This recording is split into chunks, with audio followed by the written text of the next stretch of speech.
4 ልጆችን ብቻዬን እያሳደግኩኝ ነው። አርቲስት እፀዮት አበበ በጣም ነው የሚያሳዝኑት ልጆች።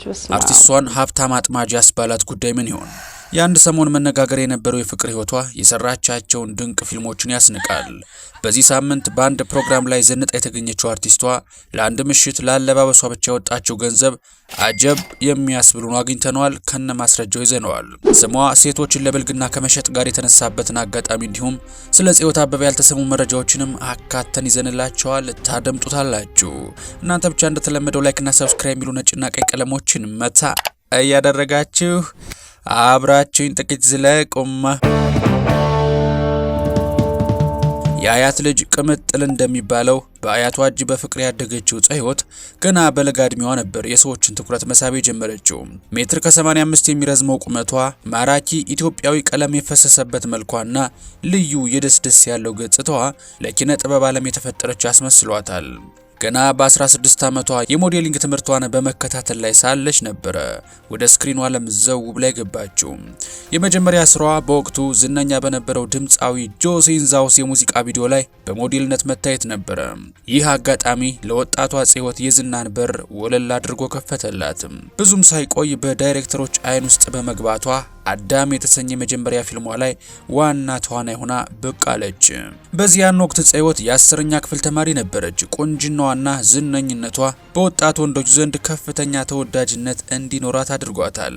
በየቀኑ በደብዳቤና በአካል የሚቀርቡላት የፍቅር ጥያቄዎች ቁጥር የለውም ነበር።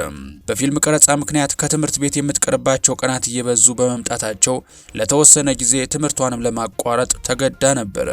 ይህ ውሳኔ በወቅቱ ለነበራት የጥበብ ፍቅር ትልቅ መስዋዕትነትን የከፈለችበት ወቅት ነበረ።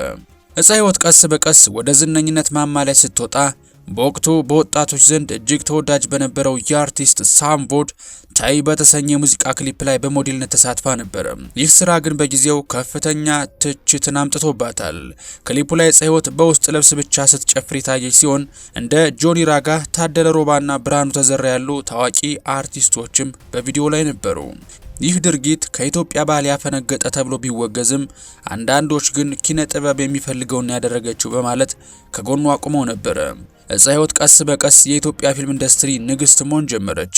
የመኪና ክራይ ማስታወቂያ የተከፈላት በሚሊዮኖች የሚቆጠር ክፍያ በወቅቱ የመገናኛ ብዙሃን መነጋገሪያ ነበረ።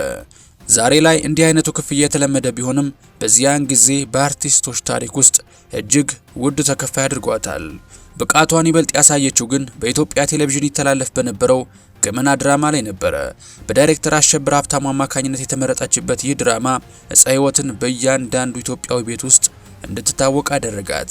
የእፀዮት አበበ የግል ህይወት ልክ እንደምትተውነው የፊልም ስክሪፕት ሁሉ ውጣ ውረድ የበዛበት፣ በደስታና በሐዘን በስኬትና በትችት የታጀበ ነበረ። በተለይም ከዲያስፖራው ባለሀብትና የአፍሪ ፎሎ ፒስ ፋውንዴሽን መስራች ከአቶ ተስፋ ስንታየው ጋር የነበራት ግንኙነት መነጋገሪያ ነበረ። ብዙዎች ዛሬም ድረስ የማይረሱት ትልቁ ክስተት ተስፋ ስንታየው እፀዮትን የጋብቻ ጥያቄ ያቀረበበት አስደናቂ መንገድ ዛሬም ድረስ ይታወሳል። በአዲስ አበባ እምብርት በሆነችው ኦሎምፒያ አደባባይ በትራፊክ ፖሊሶች እገዛ መንገዱ እንዲዘጋ ተደርጎ መኪናዎች በሞሉበት የከተማዋ ግርግር ባለበት ስፍራ ያቀረበላት የጋብቻ ጥያቄ በወቅቱ የከተማዋ ዋነኛ መነጋገሪያ ሆኖ ለረጅም ጊዜ ዘልቋል። ይህ ድርጊት በወቅቱ ለነበረው ወጣት ትውልድ እንደ ትልቅ የፍቅር ምልክትና እንደ ዘመነኞቹ ሮሚዮና ጁሊየት ተደርገው ተቆጥረው ነበረ። በ2004 ዓ.ም የተደረገው ሰርግም በድምቀቱና በፈሰሰው ገንዘብ በሀገሪቱ ታይቶ የማይታወቅ ነበረ። አቅመ ደካሞችን በሰርጋቸው ቀን ሰብስበው የምሳ ግብዣ ማድረጋቸው ደግሞ ለጥንዶቹ ትልቅ ክብርንና ሰብአዊነትን አትርፎላቸው ነበረ። ይሁን እንጂ ይህ እንደ ተረት የሚነገር የፍቅር ታሪክ ለዘላለም አልዘለቀም። በ2009 ዓ.ም ወደ ፍርድ ቤት አቀንተው ጥንዶቹ ለአንድ ዓመት ያህል በትዳር አለመግባባት ውስጥ ከቆዩ በኋላ የፍቅራቸው ገመድ እንዲበጠስ ተደርጓል። በፍርድ ቤት ውሳኔ መሰረት የተደረገው የንብረት ክፍፍል ግን ሌላ አዲስ አጀንዳ የፈጠረና የብዙዎችን ቅንድብ ያስነሳ ነበረ። በእፀዮት ድርሻ ስር አንድ ቶዮታ መኪና፣ 2 ትራክተሮች፣ የኮንዶሚኒየም መኖሪያ ቤትና በወቅቱ 1.5 ሚሊዮን ብር እንዲካተት ተወሰነ። ይህ ክፍፍል ይፋ በሆነበት ወቅት የህዝቡ እይታ ከፍቅራቸው ይልቅ ወደ ሀብታቸው ማዘንበል ጀመረ። በማህበራዊ ሚዲያና በቡና ወሬዎች ውስጥ እፀዮት ሀብት ለመካፈል ነው የምታገባው የሚል ክፉ ትችት መሰማት ጀመረ። ይህም ትችት ሳይበርድ አርቲስቷ ከሌላ ባለሀብት ጋር ለሁለተኛ ጊዜ ትዳር መስርታ በድጋሚ መለያየቷና በዛም ወቅት ከፍተኛ ንብረት ተካፍላለች ተብሎ መወራቱ በህዝቡ ዘንድ ያላትን ስም ገንዘብ ወዳድ ወደሚል ትርጓሜ እንዲያዘነብል አድርጎታል። ብዙዎች ዕፀ ሕይወት ሀብታም የሆነችው በዚህ ምክንያት ነው ብለው ሲያሟት መስማት የተለመደ ቢሆንም የዕፀ ሕይወት ጉዞ ከፍቺው በኋላ ወደ አዲስ ምዕራፍ ተሸጋገረ። ያገኘችውን ንብረት ከማባከን ይልቅ ወደ ቢዝነስ በመቀየር ራሷን የቻለች ስኬታማ ነጋዴ መሆኗን ማረጋገጥ ጀመረች። የሆቴል ባለቤቱና መገኘቷና ካብነሽ አክቲዌር የተሰኘ የራሷን የፋሽን ብራንድ ማቋቋሟ ከጥበብ ዓለም ባለፈ ያላትን የንግድ አርቆ ሐሳቢነት ያሳያል። ልጆቿን በሳምንት 4 ቀን እሷ ጋር እንዲሆኑ በፍርድ ቤት ቢወሰንም እሷ ግን ልጆቿን ብቻዋን ለማሳደግ የመረጠችው በገንዘብ እጦት ሳይሆን በአግባቡ ተቆንጥጬ ያደግኩና ሃይማኖተኛ ሴት ነኝ በሚለው ጽኑ ስብዕናዋ ነው።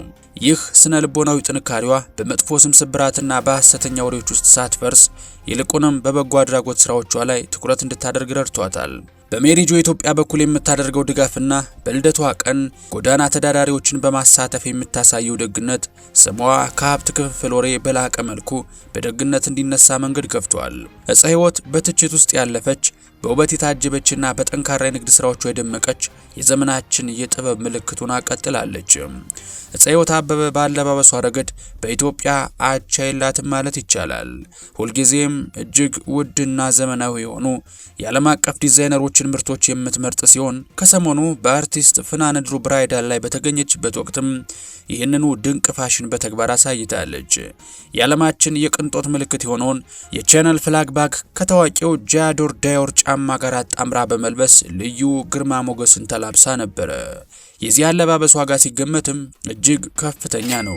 የያዘችው የቻነል ቦርሳ በአሁኑ ወቅት በዓለም ገበያ እንደ መጠኑና እንደ ስራው ጥራት ከ5000 እስከ 10000 ዶላር ማለትም ከ600,000 እስከ 1.2 ሚሊዮን የኢትዮጵያ ብር በላይ ሊያወጣ ይችላል። እግሯ ላይ ያደረገችው የዲዮር ጫማ ደግሞ ከ1100 እስከ 1500 ዶላር በእኛ ብር ደግሞ ከ130,000 እስከ 180,000 የኢትዮጵያ ብር የሚገመት ነው። ይህ በአንድ ወቅት ብቻ የምታደርገውና በሚሊዮን የሚቆጠር ብር የሚጠይቀው የቅንጦት ምርጫዋ እሷ ባለሀብት መሆኗን ብቻ ሳይሆን ለራሱ ያላትን ክብርና ጥልቅ የሆነ የፋሽን እውቀት በግልጽ ያሳያል ተብሎላታል። በአርቲስት ዕፀ ሕይወት አበበ ሕይወት ጉዞ ውስጥ በአንድ ወቅት መነጋገሪያ ሆኖ ያለፈው ክስተት ከታዋቂው ጋዜጠኛ አርያ ተስፋ ማርያም ጋር የነበራት የጦፈ ውዝግብ ነበረ። ጋዜጠኛው በአንድ የዩቲዩብ መርሃ ግብር ላይ ቀርቦ በቦሌ አካባቢ ባርዳስ በሚባለውና በዕፀ ሕይወት ባለቤትነት ይተዳደር በነበረው ሆቴል ውስጥ ወጣቶችን የሚበክሉ አደንዛዥ ዝውውርና ሴት የመሸጥ ህገወጥ ድርጊቶች እንደሚፈጸሙ በመግለጽ ክስ መሰንዘሩ ከፍተኛ ትችትና ውይይት አስነስቶ ነበር። ይህ ጉዳይ ከሷ ስብዕናና ሃይማኖታዊ ማንነት ጋር የሚቃረን በመሆኑ አርቲስቷ ጉዳዩን በዝምታ ሳታልፈው ለታዲያስ አዲስ በሰጠችው ምላሽ በቁጭት አስተባብላለች። ስሜ ያለ አግባብ ተነስቷል፣ ከፍተኛ የስም ስብራትም ደርሶብኛል ስትል የገለጸችው ዕፀ ሕይወት ሆቴሉ ቀደም ሲል የሷ እንደነበር ባትክድም ክሱ በቀረበበት ወቅት ግን ከ4 ዓመት በፊት እንደሸጠችውና አሁን ላይ በሷ ባለቤትነት እንደማይተዳደር በግልጽ አስረድታለች። እኔ የልጆች እናት ነኝ፣ ሴት ነኝ፣ ደግሞም በአግባቡ ተቆንጥጬ ያደግኩ ሃይማኖተኛ ሰው ነኝ። እንዲህ ባለ ርኩስ ነገር ስም የመነሳቱ እጅግ አሳዝኖኛል ስትል ስሜቷንም ገልጻ ነበር። ምንም እንኳን ጋዜጠኛው ከቆይታ በኋላ ሰዎች የሷን ስም ተጠቅመው እየነገዱ ነው እንጂ እሷ የለችበትም የሚል ማስተካከያ ቢሰጥም ዕፀ ሕይወት ግን ጉዳዩን በቸልታ ሳትመለከተው ሕጋዊ እርምጃ እንደምትወስድና በደረሰባት የንግድ ኪሳራም ክስ እንደምትመሰርት በወቅቱ ተደምጣ ነበረ። ይህ ውዝግብ አርቲስቷ በታዋቂነቷ ምክንያት ለእንዲህ አይነት ያልተረጋገጡ ጥቃቶች ተጋላጭ መሆኗን ከማሳየቱም በላይ ስሟን ለማስጠበቅ ያላትን ጽናት ያስመሰከረበት ሌላው ድራማዊ ምዕራፍ ሆኖ አልፏል። ዛሬ ላይ ዕፀ ሕይወት አበበ ከፊልሙና ከሞዴሊንጉ ዓለም ወጣ በማለት ካብነሽ አክቲዌር የተሰኘ የራሷን የስፖርት ትጥቅ ብራንድ በማቋቋም በቢዝነስ ዓለም አዲስ አሻራዋን እያሳረፈች ትገኛለች። ይህ የንግድ ስራዋ ዕፀ ሕይወት ከዚህ ቀደም ከነበራት ዝነኝነት ባለፈ ስሟን ወደ ቋሚና አስተማማኝ የንግድ ተቋም አለያም ብራንዲንግ የመቀየር ትልቅ አርቆ ሐሳቢነት የታየበት ነው። ካብነሽ የተሰኘው ብራንድ ለስፖርታዊ እንቅስቃሴ የሚሆኑ ዘመናዊና ጥራት ያላቸውን አልባሳት ለገበያ የሚያቀርብ ሲሆን አርቲስቷ ይህን ስም የመረጠችው ከቤተሰቧ ታሪክ ጋር በተያያዘ መሆኑ ለቢዝነሱ ጥልቅ የሆነ ስሜታዊ ትርጉም ሰጥቶታል። ይህ የቢዝነስ ተሞክሮ በኢትዮጵያ ውስጥ ያሉ ታዋቂ ሰዎች ዝነኝነታቸውን ተጠቅመው ወደ ማምረቻው ኢንዱስትሪ በመግባት እንዴት ስኬታማ መሆን እንደሚችሉ ትልቅ ማሳያ ሆኗል። ዕፀ ሕይወት በዚህ ስራዋ ምርቶቹን በማስተዋወቅ ብቻ ሳትወሰን በዲዛይን ምርጫ፣ በጥራት ቁጥጥርና በገበያ ስርጭት ሂደት ውስጥ በቀጥታ በመሳተፍ የሴት ስራ ፈጣሪነት አቅሟን እያሳየችበት ይገኛል። በበጎ አድራጎት ስራዎቿም በሜሪ ጆይ በኩል የምታደርገው ድጋፍና በልደቷም ቀን ጎዳና ተዳዳሪዎችን በመጋበዝ የምታሳየው ደግነት በብዙዎች ዘንድ ያስመሰግናታል። የልደት ድግሷ ሰርግ እስኪመስል ድረስ በድምቀት መከበሩም የሀብቷንና የዝናዋን ጥልቀት ያሳያል። በቅርቡ ደግሞ ዕፀ ሕይወት ዝነኝነቷን ወደ ከፍተኛ የቢዝነስ ደረጃ በማሸጋገር የአኮያ ግሩፕ ብራንድ አምባሳደር በመሆን አዲስ የስኬት ምዕራፍ ከፍታለች። ይህ የስምምነት ውል እሷ በኢንዱስትሪ ውስጥ ያላትን ተጽዕኖ ፈጣሪነት የሚያረጋግጥ ሲሆን እንደ አኮያ ያሉ ግዙፍ ኩባንያዎች የብራንድ ገጽታቸውን በእሷ ስም ላይ መገንባታቸው የንግድ አዋቂነቷን ያሳያል። ይህ አምባሳደርነቷ ከገንዘብ ጥቅሙ ባለፈ በሀገራችን የኮንስትራክሽንና የሪል ስቴት ዘርፍ ላይ ያላትን ተደማጭነት ያሳደገላት ትልቅ ስምምነት ነው። ዕፀ ሕይወት አበበ በትችት ውስጥ ያለፈች፣ በውበት የታጀበች፣ በጠንካራ የንግድ ስራዎቿ የደመቀች የዘመናችን የጥበብ ምልክት ናት። ምንም እንኳን ብዙዎች ስለ ሀብቷ አሰባሰብ ቢያሟትም እሷ ግን በስራዋና በልጆቿ ላይ ትኩረት አድርጋ ጉዞዋን ቀጥላለች።